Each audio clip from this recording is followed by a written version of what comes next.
YouTube channel. This is me Sudha Singh और आप सबको दी मेडिको सुधा के चैनल पे वेलकम है, मोस्ट वेलकम है गाइस। एंड आपको थंबनेल देख के तो आइडिया लग गया होगा कि ये पूरी वीडियो किस चीज के लिए है। तो जी महीने फार्मेसी ट्रेनिंग को कैसे कंप्लीट किया इसके बारे में है। तो प्लीज इस वीडियो को एंड तक देखिएगा, बिल्कुल भी स्किप मत करिएगा please guys. And thank you for support me and everything for you. So guys अभी हम स्टार्ट करते हैं इस वीडियो को। आप जैसे कि मैंने आपको पहले ही बताया कि आपने थंबनेल देख के पता लगा ही लिया होगा कि ये पूरी वीडियो ये किस लिए है, किसके बारे में है। तो ये पूरी वीडियो अब मेरे 3 महीने की फार्मेसी ट्रेनिंग के बारे में है कि मैंने कैसे किया, कैसे अप्लाई किया और कैसे एक रेपुटेटेड हॉस्पिटल में आपको ट्रेनिंग करने का मौका मिलता है, ये सब के बारे में मैं बताऊंगी। चलिए स्टार्ट करते हैं इस पूरी वीडियो को। तो मेरी पहली शुरुआत हुई थी जब मुझे कॉलेज से प्रोफार्मा मिला था। कॉलेज से प्रोफार्मा मिलना मतलब बहुत खुशी की बात होती है, क्योंकि हर कॉलेज ना बहुत लेट लगा देते हैं और जब आपको लेट कॉलेज से प्रोफार्मा मिलता है तो वो लेट सबमिट होता है और आपकी डेट जो होती है वो लेट होती चली जाती है। तो प्लीज ट्राई करें अपने कॉलेज से और अपने कॉलेज के ऊपर प्रेशर डालें कि वो आपको जल्द से जल्द प्रोफार्मा दे दे। आपको प्रोफार्मा मिल जाएगा तो आप ट्राई करिए कि सबसे बेस्ट आपकी सिटी में जो भी है सबसे बेस्ट हॉस्पिटल उसमें आप ट्रेनिंग करिए, ताकि उसमें लोग ना, पहले तो वो क्या होता है कि बहुत ज्यादा वो पॉपुलर होता है हॉस्पिटल, उसमें बहुत सारे पेशेंट आते हैं और जहां जितना हो सके आप अपने सिटी के बेस्ट से बेस्ट हॉस्पिटल में ट्रेनिंग करिए, इंटर्नशिप करिए फार्मेसी का, क्योंकि ये बहुत ज्यादा इंपॉर्टेंट है, हमारे फ्यूचर में भी बहुत ज्यादा काम आने वाला है।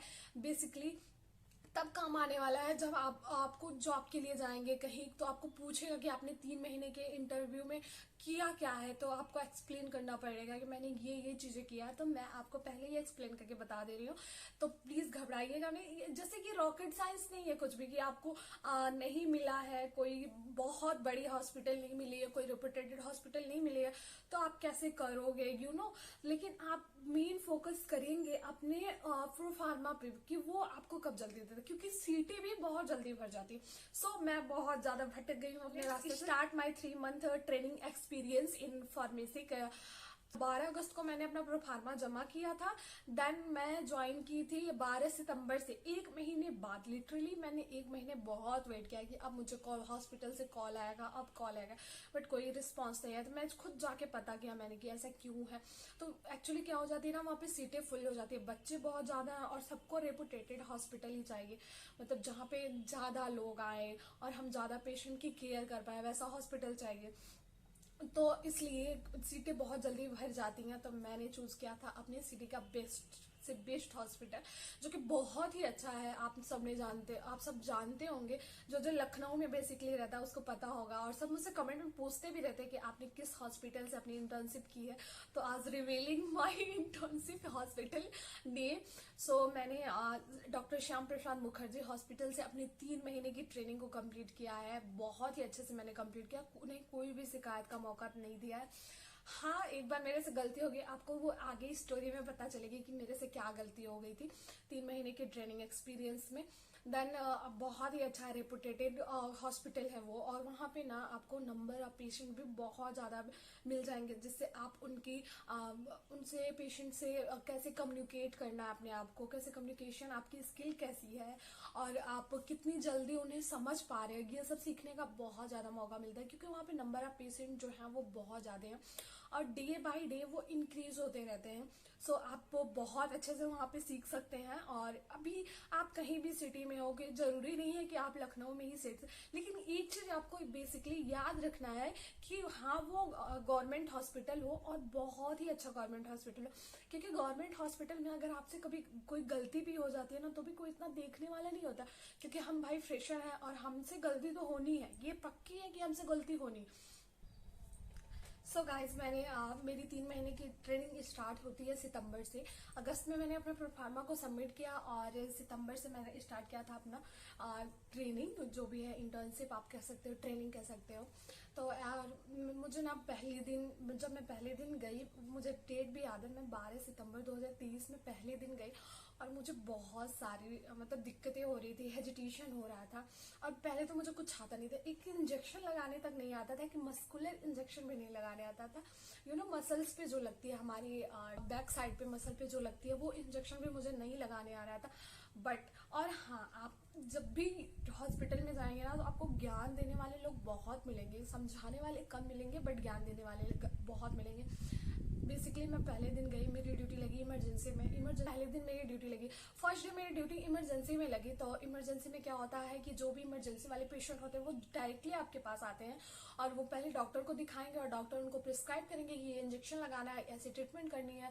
और कभी कभी तो बहुत हार्डली केस आ जाता है, बहुत ही मतलब बहुत सीरियस वाले केस आ सकते हैं, आप कह सकते हैं। तो उसमें हमें क्या करना वगैरह भी लगाने रहते हैं।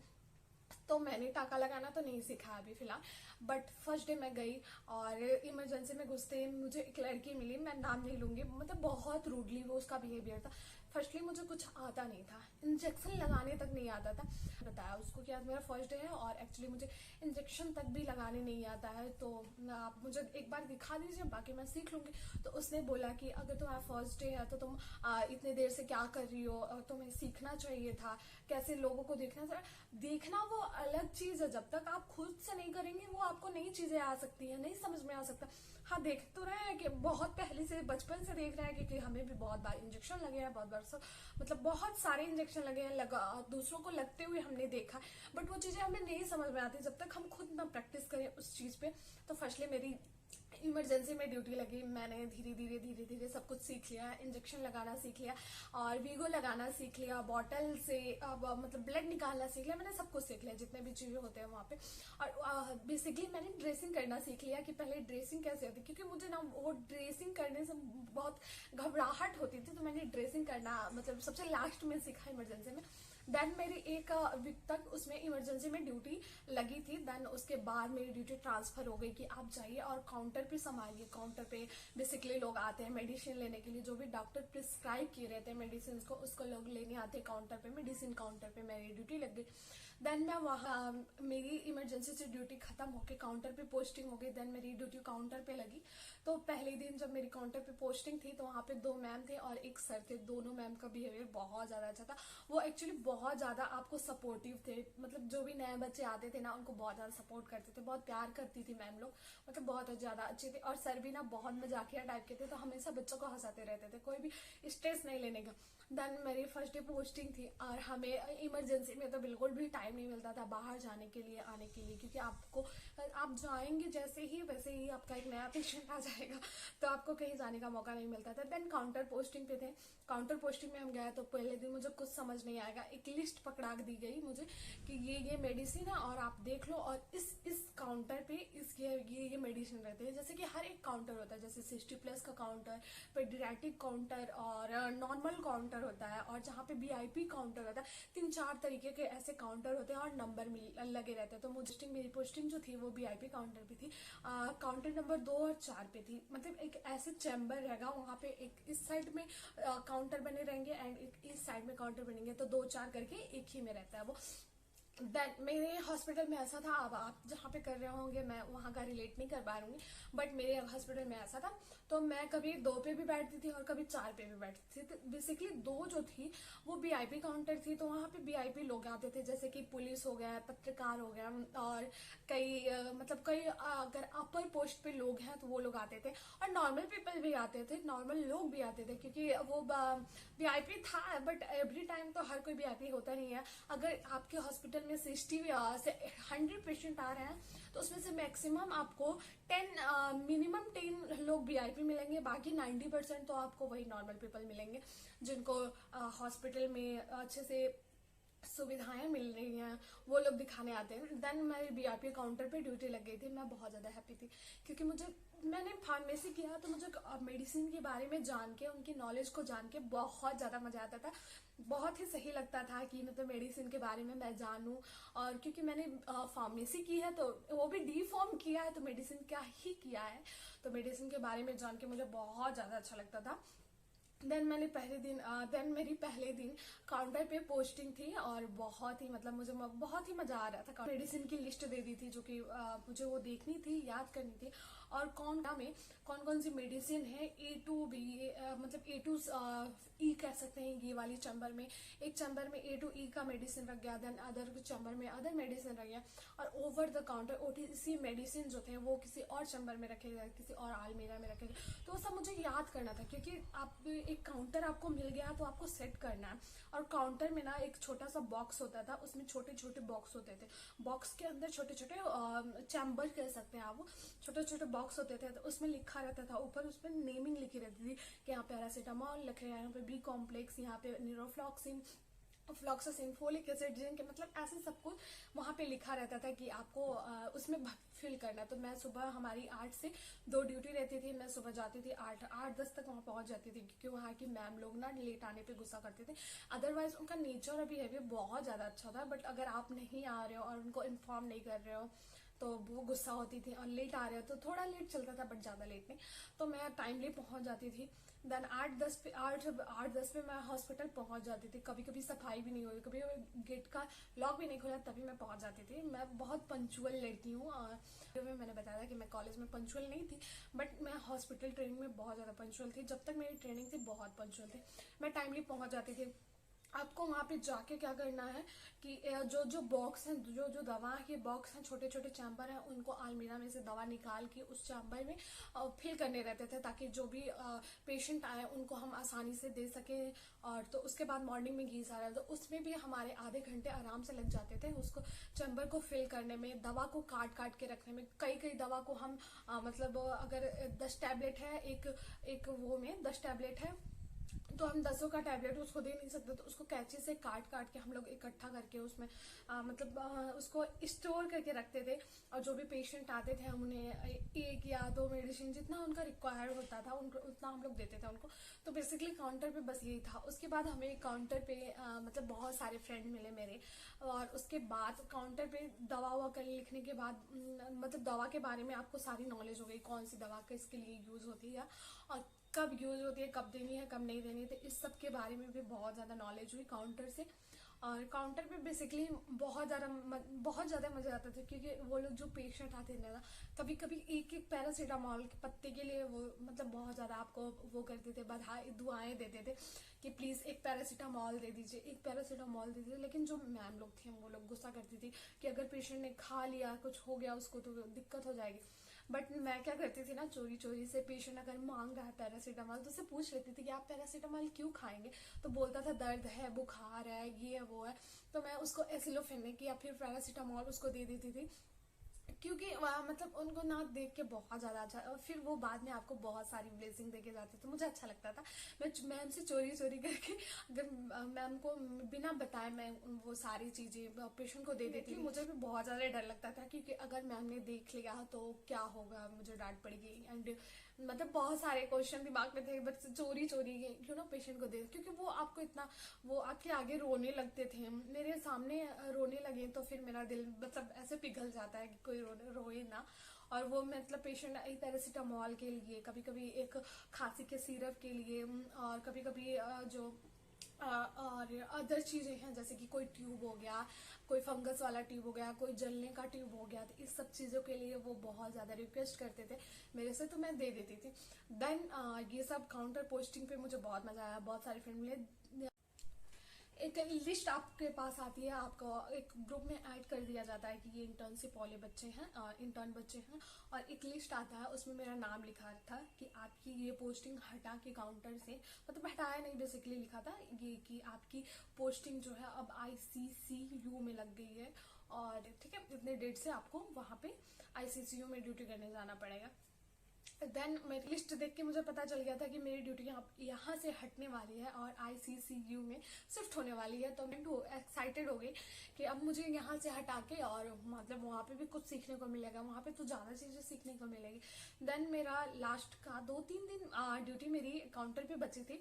देन पहले मेरे साथ एक बहुत बुरी घटना हो गई, और मैं आई ड्रॉप था, प्रेडनिसिलॉन करके एक आई ड्रॉप आता है, और उसका मतलब ट्यूब भी आता है, प्रेडनिसिलॉन करके एक आई ड्रॉप भी आता है, और एक और पी से ये कोई ड्रॉप था, आई ड्रॉप था, और ये ड्रॉप भी था पी से।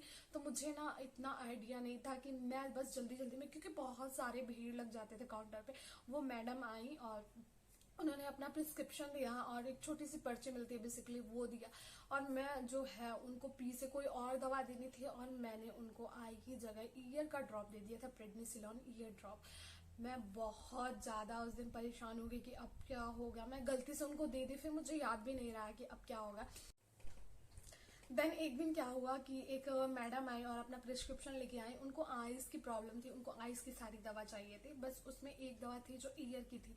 तो मैंने सोचा सारी आइज की दवा है, और आइज का रैक जो काउंटर पे कॉर्नर होता है वो उस लेफ्ट साइड था बस। और इतनी भीड़ थी कि मुझे जल्दी जल्दी सबको देना था क्योंकि देखा नहीं। और प्रेडनिसिलॉन आई ड्रॉप की जगह उनको ईयर ड्रॉप की जगह उनको आई ड्रॉप दे दिया मैंने।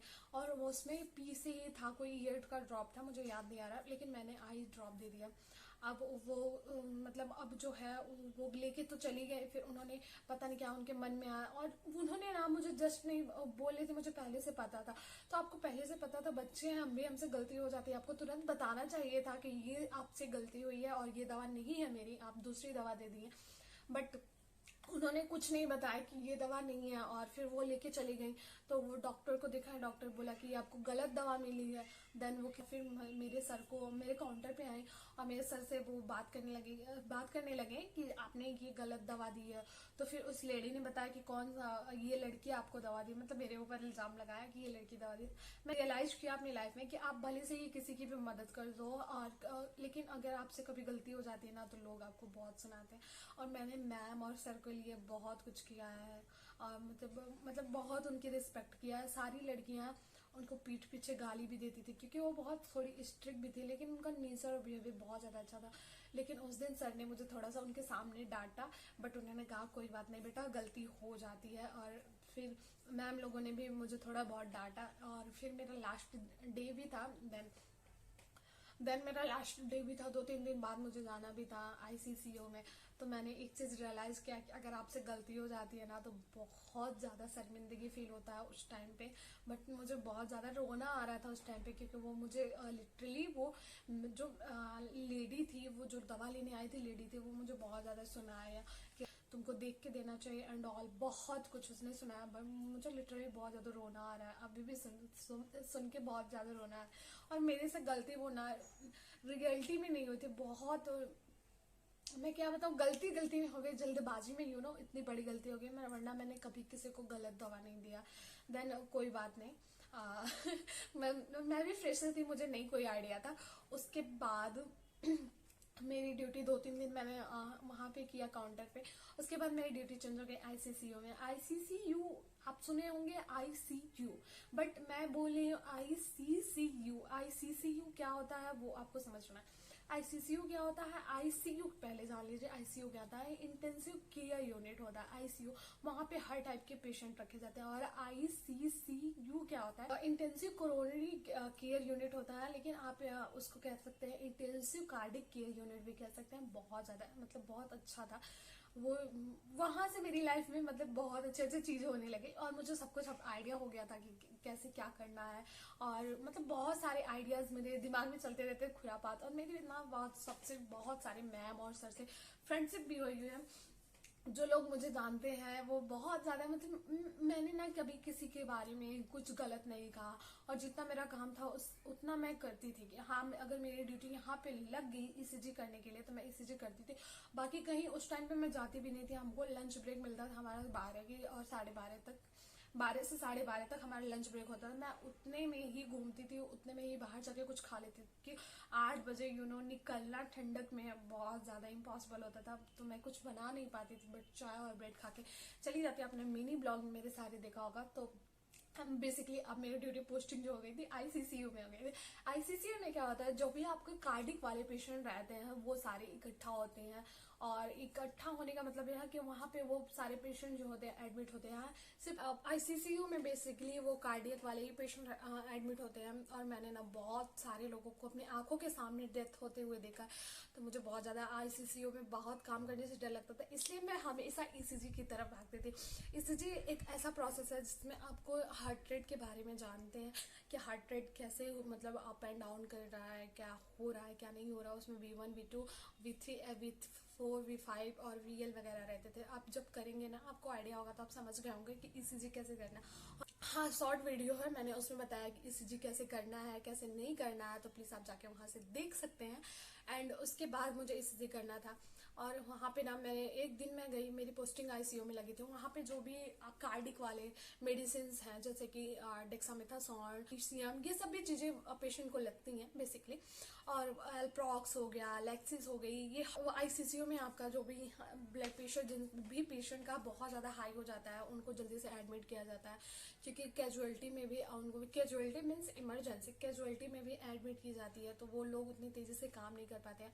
और मैंने अपनी आंखों के सामने देखा, एक ओल्ड दादी थी, करीब 60+ थी, उनको हार्ट अटैक आया। और हार्ट अटैक को ना आप चेक भी कर सकते हैं, एक हार्ट अटैक को चेक भी कर सकते हैं कि जैसे एक टेस्ट आता है ट्रॉप-टी करके, ये टेस्ट आती है, आप इससे चेक कर सकते हैं कि पेशेंट को अटैक आया है कि नहीं आया है।